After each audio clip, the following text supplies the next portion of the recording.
Peace. Welcome back to my YouTube channel. Today I want to talk about stereotypes in the mosque.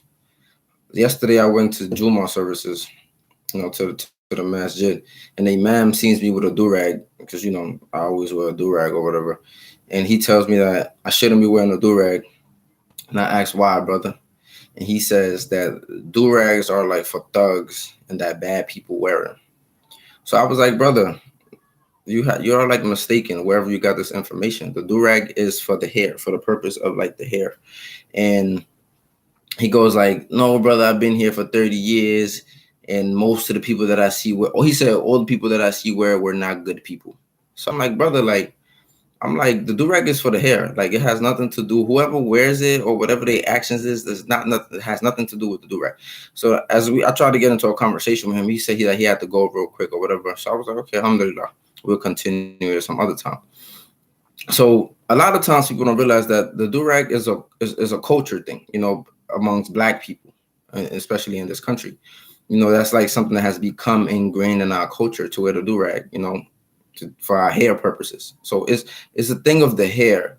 So, but a lot of these immigrants that come into the country, because a lot of these mosques are established by immigrants, they tend to buy into the notion that society puts forth about black people and the descriptions of the so-called whatever bad people, which might be, hoodie wearing, do-rag, they dress like this, they dress like that.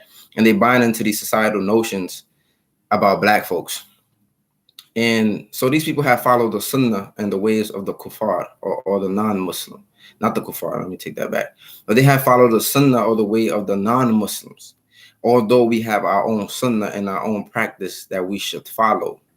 So another thing I want to highlight is that Islam does not say that you cannot keep your culture.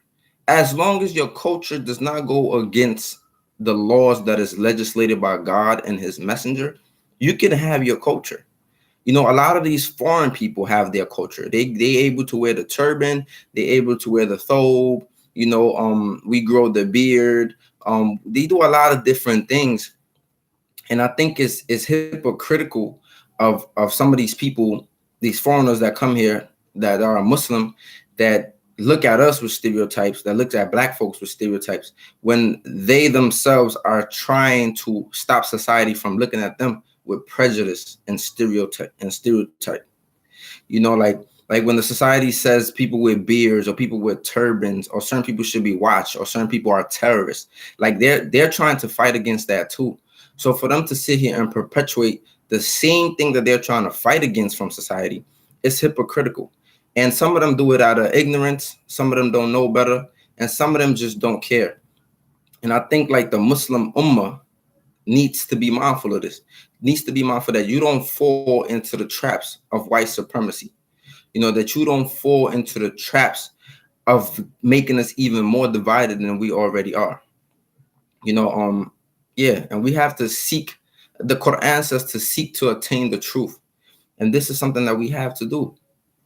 We can't just be sitting here and going with the societal notions of if you wear this, you this. If you wear that, you that.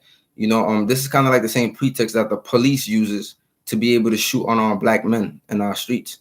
They use the notion he had a hoodie on or he had a do-rag or he just looks suspicious. So we have to be very mindful. And that's why I'm making this video, because it's definitely an issue. And a lot of people think that they are justified in these things. So peace. Assalamu alaikum. Like the video, share it, because this is something that is very important in our communities. Peace.